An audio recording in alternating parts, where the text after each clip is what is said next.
ये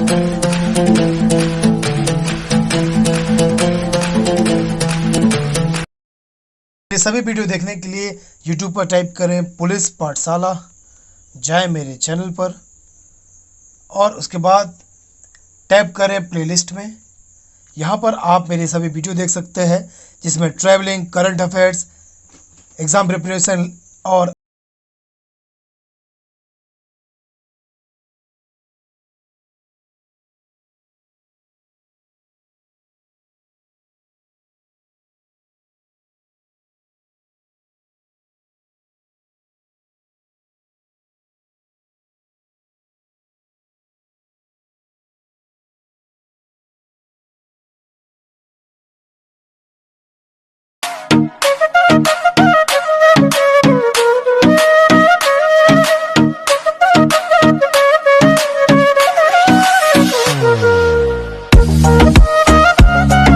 हम लोग पहुंच चुके हैं एक और वेरी इंटरेस्टिंग प्लेस पे, जो है भीमकुंड।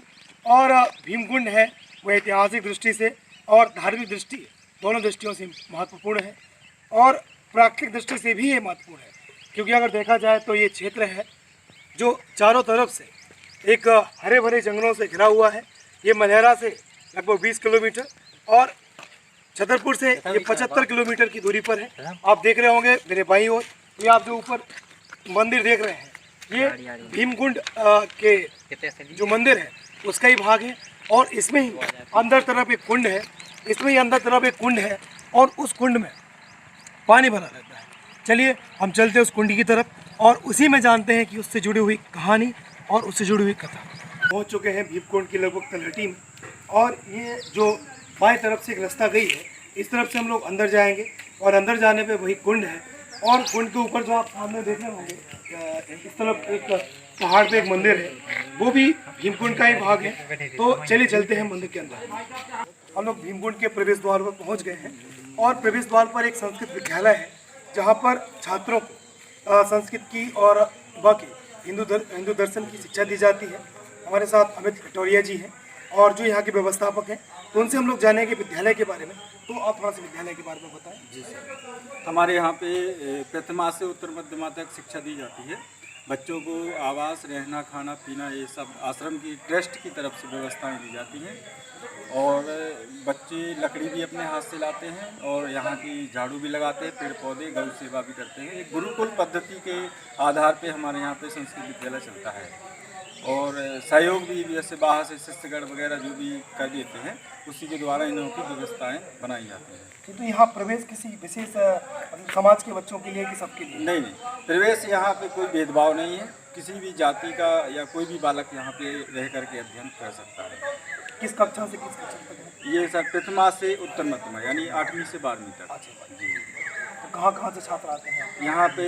जैसे उत्तर प्रदेश से भी आ जाते हैं, छतरपुर, टीकमगढ़, सागर, दमोह, मतलब आसपास के जितने भी जिले हैं, तो सब जगह से विद्यार्थी आते हैं। और किन किन विषयों की शिक्षा देते हैं आप? और आधुनिक विषय भी हैं, जैसे गणित है, हिंदी है, सामाजिक विज्ञान है, तो आधुनिक अध्यापक भी यहाँ पर रहते हैं।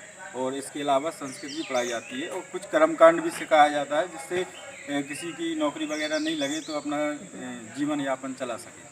बच्चों को क्या देना पड़ता है फीस? कुछ बच्चों को 1100 रुपये एक बार लगते हैं, फिर इसके बाद 5 साल के लिए इनको कोई पैसा नहीं लगता है। फिर खाना पीना, रहना, कपड़े सब फ्री है। प्रवेश किस आधार पर होता है? कोई प्रवेश परीक्षा होती है? नहीं सर, प्रवेश मार्कशीट लगती है और जो भी डॉक्यूमेंट्स होते हैं विद्यार्थी के, ये सब लगाए जाते हैं और 1 जुलाई से इनका एडमिशन चालू हो जाता है। और विषय किसके कौन कौन से सब्जेक्ट आप बता रहे हैं? विषय जैसे संस्कृत में रघुवंश हुआ, तर्क संग्रह और ये सब हो गए संस्कृत के विषय। और आधुनिक में गणित, विज्ञान, सामाजिक, ज्योतिष, ये संस्कृत में और आधुनिक दोनों मिला के पढ़ाई जाती है। बात करने के लिए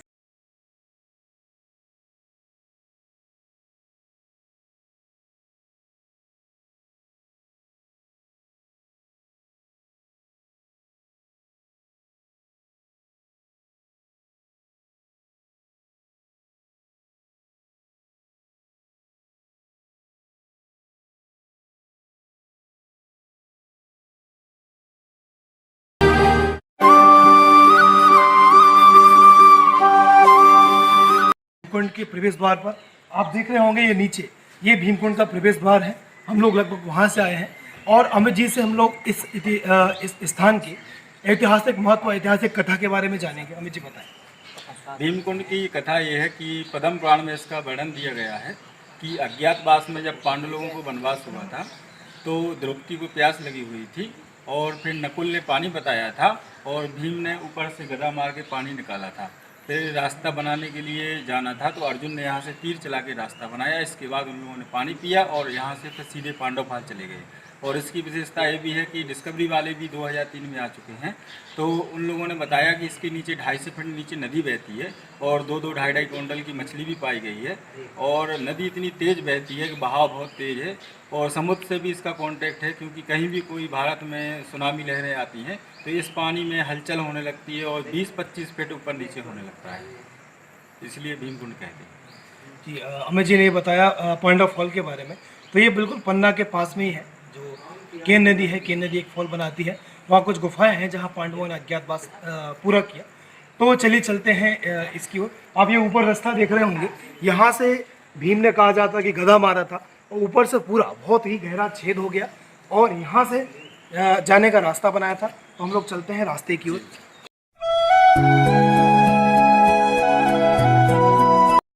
हम लोगों को यहाँ से नीचे की तरफ जाना है। आप लोग देख रहे होंगे ये नीचे, यहाँ का पानी बिल्कुल स्याह नीला है और नीला होने के पीछे एक कथा है। इसमें कथा ये है कि एक बार नारद जी कहीं जा रहे थे तो उनको 2 बूढ़े और बुढ़िया अचेत अवस्था में मिलते हैं और जब नारद जी उनसे पूछते हैं तो वो बताते हैं कि हम लोग संगीत के राग और रागनी हैं और अगर कोई अच्छा संगीत गा के अगर हमें सुनाएगा तो हम लोग फिर से पुनः जीवित हो जाएंगे। लेकिन नारद जी जो होते हैं वो गायन में पारंगत होते हैं, तो नारद जी उनको बढ़िया राग गा के सुनाते हैं जिससे वो संगीत के राग और रागनी जो होते हैं वो फिर से जीवित हो जाते हैं, जिससे विष्णु जी प्रसन्न हो जाते हैं। और विष्णु जी यहाँ पे एक नारद जी के संगीत से इतना प्रसन्न होते हैं विष्णु जी कि वो एक नीले कुंड में परिवर्तित हो जाते हैं। इसलिए इस कुंड को नील कुंड भी कहा जाता है और नारद जी से जुड़ा होने के कारण इसको नारद कुंड भी कहा जाता है। अगर देखा जाए तो ये प्राचीन काल में उस ज्वालामुखी उद्गार से ये जैनवी गुफाएं हैं। जब ज्वालामुखी कहीं फटा होगा तो ये गुफाएं पैदा हुई होंगी और ये जहाँ पे पानी भरा हुआ है वो हो सकता है कि एक ज्वालामुखी का क्रेटर हो, या फिर ये भी हो सकता है कि ये पूरी चूना पत्थर की गुफाएं हो और समय के साथ में इस पर भरा हुआ चूना पानी के साथ में खुलकर बाहर निकल गया हो और ये खोखली गुफाएं यहाँ पे बची हुई हों। और यहाँ से जो है जगह बनाई गई थी। जी कुछ बताएंगे इस नीले पानी के बारे में? नीला पानी इसलिए है, अभी आपने जो बोला कि नीलकुंड नाम से भी जाना जाता है, तो एक कथा है कि नारद जी यहाँ पे स्नान करने आए तो उन विष्णु भगवान ने उन्हें वरदान दे दिया कि आपके नाम से भी ये कुंड प्रसिद्ध हो जाएगा। तो इसीलिए उन्होंने स्नान किया, इस जल को पाया और पीने के बाद में यहाँ से चले गए। तब से विष्णु भगवान ने जो वरदान दिया था, तो नीलकुंड नाम से भी ये भीमकुंड जाना जाता है। और एक नाम और है इसका, भिया कुंड बोलते हैं। भिया कुंड, भिया मतलब होता है जहाँ पे घनघोर जंगल हो, तो उसके कारण इसको भिया कुंड भी कहते हैं। और भीमकुंड आपको मैंने बता ही दिया है कि पद्म पुराण में जो लिख दिया गया है कि यहाँ ऊपर से गदा मार के भीम ने पानी निकाला था और अर्जुन ने रास्ता बनाने के लिए यहाँ से तीर चलाया था, तो इसके कारण भीमकुंड भी इसको कहा जाता है। और आप देखिए सामने से जो गुफा गई हुई है, तो इस गुफा का बताते हैं कि 45 किलोमीटर इसका दरवाज़ा ही गया हुआ है रास्ता, और 45 किलोमीटर जाने के बाद में ये जटाशंकर के पास में कहीं खुली हुई है और अब इसके मिट्टी वगैरह गिर गई तो बंद हो गई है, ऑक्सीजन नहीं मिलता है। तो डिस्कवरी वाले इसके अंदर 2 किलोमीटर तक गए हैं, हम लोग भी साथ में गए थे। इसके बाद में इसमें सर्प वगैरह और खतरनाक जीव जंतु पाए जाते हैं, इसके कारण आगे नहीं जा पाए। और बताते हैं यहाँ से पांडव फाल गए हैं, मतलब पांडव लोग गुफा के रास्ते से। आप देख सकते हैं इस कुंड को, इसका पानी बिल्कुल गहरा नीला है, जैसे केरोसिन होता है वैसा नीला है। यहाँ पे आप देख रहे होंगे कुछ यहाँ पे जाल लगाया गया था, और ये कथा नहीं है, एक बिल्कुल सत्य है कि इस कुंड का संबंध समुद्र में जो घटनाएं होती हैं, पृथ्वी में जो भूकंपीय घटनाएं होती हैं उससे है। जब भारत में विनाशकारी सुनामी आई थी तो इस कुंड का पानी काफ़ी 10-20 फीट तक ऊपर उठ गया था और यहाँ पे एक जाल लगाया गया था। ये आप देख रहे हैं, ये उसका वो है किनारा है, यहाँ पे जाल लगाया गया था। और जब सुनामी का पानी या कोई ऐसी घटना होती है तो बहुत तेज़ी से पानी ऊपर की तरफ उठता है, इस वजह से जाल भी निकल गया। और यहाँ पे कुछ मछलियाँ हैं, ये देख सकते हैं आप यहाँ पे, ये कुछ बहुत ही सुंदर यहाँ पे मछलियाँ हैं। और इसकी गहराई आप देख रहे होंगे, नीचे से कोई भी इसको पता नहीं कर सकता कि कितनी गहराई है। नीचे थोड़ी सी चट्टानें दिख रही हैं, उसके बाद देखना लगभग नामुमकिन है। और ये अंदर एक गुफा है, और ये कहाँ तक जाता है पानी किसी को नहीं पता। ये ऊपर द्वार है जहाँ पे गधा मारा गया था, और ये सामने गुफाएं हैं। अभी हमें जी ने बताया कि गुफाएं लगभग 45 किलोमीटर गहरी हैं, तो हम लोग चलेंगे, देखेंगे उसको पास से। इसलिए इसको भीमकुंड कहा जाता है। काफ़ी दर्शनीय स्थल है, प्रसिद्ध स्थल है, और हर साल यहाँ पे मेला लगता है।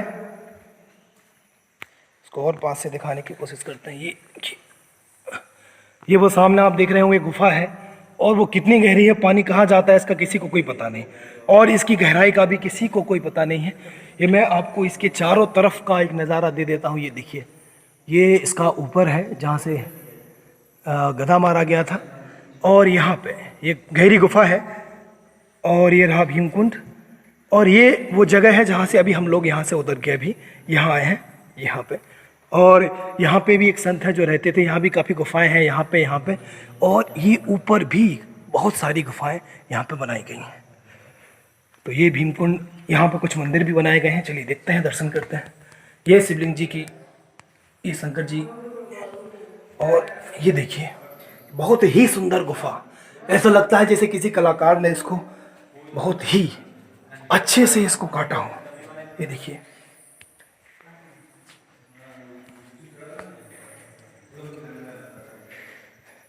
काफी मंदिरों की स्थापना यहाँ पे की गई है। एक और शिवलिंग, और इन चट्टानों से अपने आप पानी रिसता है। चलिए इसके आगे में भी आपको लेके चलूंगा। आप इसके डिजाइन को देख सकते हैं, जैसे इसको मैं और करीब से दिखाता हूँ आपको। ये देखिए, ये आप चमगादड़ों की आवाज़ सुन सकते हैं। ये गुफा कितनी विशाल है, आप इसको देख के अंदाजा लगा सकते हैं कितनी विशाल गुफा है ये। गुफा से जुड़ी हुई कई कथाएं हैं, इसमें से कौन सत्य है कोई नहीं जानता, लेकिन ये बात अटल सत्य है कि इसमें पानी कहाँ से आता है, कहाँ जाता है, किसी को पता नहीं। और इसकी गहराई कितनी है किसी को पता नहीं। कई बार इसकी गहराइयों की नापने की कोशिश की गई। यहाँ भी कुछ गुफाएं हैं, आप देख सकते हैं। यहाँ चमगादड़ों की बहुत ही ज़्यादा गंदगी है, हम आगे नहीं जा सकते, ये आप देख सकते हैं यहाँ पे। तो चलिए चलते हैं उस गुफा की ओर जो अमित जी ने हम लोगों को बताई थी। कुंड के बारे में एक बात और कही जाती है, ये कुंड एक शांत ज्वालामुखी है जो कभी फटा और उसके बाद ये शांत हो गया। और दूसरी बात इसके बारे में ये कही जाती है कि इस कुंड की गहराई में 2 कुंड हैं, एक से पानी निकलता है और दूसरे में पानी समा जाता है। इसी वजह से इसमें पानी कभी भी खाली नहीं होता। इस पानी का उपयोग भी सतत किया जाता है, आप देख रहे होंगे। फिर भी इस कुंड में कभी भी पानी खाली नहीं होता है। अति सुंदर कुंड है ये। और पानी आप देख सकते हैं कितना नीला है। और अगर आप देख पा रहे हो इस चट्टानों को, देखिए आप नीचे से कुछ चट्टानें कुछ गहराई तक दिख रही हैं। इसके बाद इसकी गहराई को देखना लगभग नामुमकिन है। चलिए चलते हैं गुफाओं की ओर। ये देखिए आप, ये चट्टानें आप देख रहे होंगे। और पहले यहाँ से लोग कूदते थे, यहाँ से, और कुंड में कूदते थे। इसके बाद कुछ दुर्घटनाएं हुई, जिसके बाद यहाँ से कूदना मना कर दिया गया। तो ये गुफा का रास्ता है। चलिए हम लोग देखते हैं गुफा को।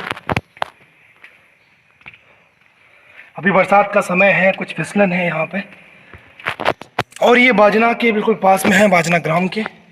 आप कभी भी 12 महीने यहाँ पे आराम से आ सकते हैं। ये गुफा है, आप देखिए इस गुफा को। कि गुफा में काफ़ी अंधेरा रहता है। तो ये है रास्ता। ये देखिए आप, ये रास्ता उसके अंदर जाता है, ये गुफा। थोड़ा सा और हम लोग अंदर जाके देखेंगे। यहाँ पे हमें जी ने बताया कि काफ़ी मात्रा में सर्फ यहाँ पे निवास करते हैं। इसी वजह से यहाँ कोई अंदर नहीं जाता। काफ़ी चमगादड़ है यहाँ पे। और ये मिट्टी गिरने की वजह से ये बंद हो गई। आप देख सकते हैं कितने चमगादड़ हैं यहाँ पे। और ये शायद अगर मैं दिखा पाऊँ आपको, तो ये देखिए गुफा का रास्ता। और आगे गया है, लेकिन हम इससे आगे नहीं जाएंगे, काफ़ी खतरा है। चलते हैं वापस बाहर। चलिए हम लोग वापस आ गए और ये रहा भीमकुंड। ये देखिए भीमकुंड का ये ऊपर से नज़ारा है। ये गुफा अंदर जाती है जहाँ से पानी का स्रोत है, और ये इसकी दीवारें हैं। इसको देखने से अलग से समझ में आता है कि कहीं ना कहीं एक देखेंगे तो आपको एक परत समझ में आएगी इन चट्टानों के बीच में। तो ऐसा लगता है कि कहीं ना कहीं ये ज्वालामुखी का जो लावा होता है उसके जमने से बना होगा, और लावा यहाँ से निकला होगा। ये ज्वालामुखी का क्रेटर होगा और यहाँ से लावा निकला होगा बाहर तरफ, और इस पहाड़ का भी निर्माण इससे हुआ, और इन सब संरचनाओं का निर्माण भी इससे ही हुआ है। क्योंकि ये आप समझ सकते हैं कि देखिए परतदार चट्टानें अलग से आपको दिखाई देंगी। चलिए अब हम लोग चलते हैं बाहर की ओर। आप मेरी सांसों की ऊंचाई नीचाई को देखकर समझ सकते हैं कि ये इस जगह पे जाने के लिए आपको कितनी मेहनत करनी पड़ेगी। काफ़ी सीढ़ियाँ उतर के और बाद में चढ़ के, और जब आप गुफा में जाते हैं, कहीं भी जाते हैं, तो आपको सीढ़ियाँ चढ़नी पड़ेंगी। इसके लिए तैयार रहें। काफ़ी सुंदर जगह है ये। बड़ा मलेरा छतरपुर से बिल्कुल पास में है। अगर आप आना चाहें तो कभी भी आप आ सकते हैं। यहाँ पे यातायात के संसाधन भी पर्याप्त है। अगर आप सागर आ जाते हैं ट्रेन से, तो उसके बाद में आपको मल्हेरा के लिए कोई बस मिल जाएगी, और उसके बाद मल्हेरा से आप आसानी से यहाँ तक पहुँच सकते हैं। इसके बाद हम लोग चलेंगे भीमा देवी मंदिर की ओर, जो कि इस पहाड़ी पे बना है। तो चलिए चलते हैं। एक बार हम आपको भीमकुंड का एक ऊपर का व्यू भी दिखाएंगे। ये जो पर्वत के लिए रास्ता जाता है, और उसके जस्ट ये लगा हुआ है कुंड। हम लोग चलते हैं, दिखाते हैं आपको भीमकुंड के ऊपर का नज़ारा। अगर दिखेगा, यहाँ पे दीवार बनाई गई है, ये देख सकते हैं आप। इसके नीचे ही भीमकुंड है और इसके ऊपर मंदिर है। यहाँ पे काफ़ी वन्य जीव हैं। अब भी हम लोगों ने 2 हिरणों के एक समूह को देखा जो इस तरफ से क्रॉस करके इस तरफ गया। तो जैसा कि मैंने बताया था कि वन्य जीव भी यहाँ काफ़ी मात्रा में है। और यहाँ आप देखेंगे तो यहाँ पे भी कुछ मंदिर बनाए गए हैं। चलिए हम लोग देखते हैं उस मंदिर की ओर। रहा प्रथम मंदिर जो भगवान विष्णु का है।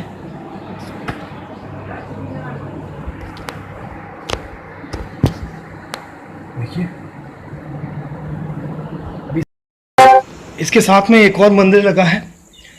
ये भगवान शिव की एक अद्भुत प्रतिमा है, जिसमें लिंग में ही भगवान के त्रिमूर्ति चतुर्मुख रूप को दिखाया गया है। देखिए, चारों तरफ से भगवान शिव के मुख हैं, और साथ में भगवान विष्णु की प्रतिमा भी यहाँ स्थापित की गई है।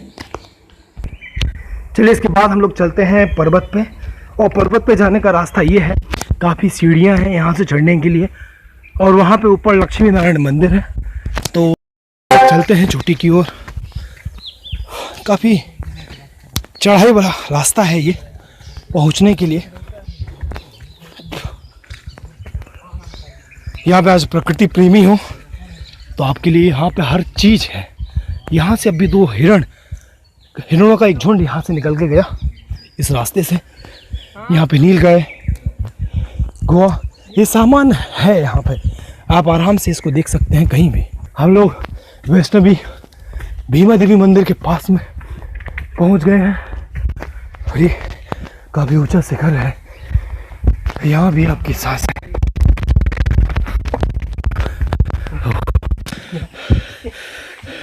यहाँ से देखिए नज़ारा कितना सुंदर है। ये देखिए, ये पर्वतों के चारों तरफ, इस पर्वत के चारों तरफ ये हरा भरा जंगल है जो काफ़ी सुंदर है। यहाँ पे मोर, कोयल, गौरैया, कई पक्षी यहाँ पे आपको दिख जाएंगे। और ये देखिए, आप सामने अगर आप देख पा रहे होंगे तो चारों तरफ ये पर्वत श्रृंखलाएँ फैली हुई हैं। और ये वो रोड है जिससे अभी हम लोग आए हैं, और ये रोड जाता है मल्हेरा की तरफ। ये आप देख रहे होंगे। अभी लगभग इसी पहाड़ियों के आसपास से हम लोग आए हैं जहाँ पे अर्जुन कुंड है। तो चलिए चलते हैं मंदिर के अंदर।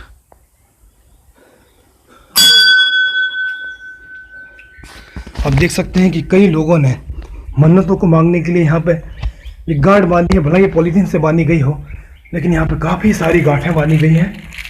लोगों का अपना अपना विश्वास है। मैं दिखा देख पा रहे हो, माता का दर्शन कर पा रहे हो आप।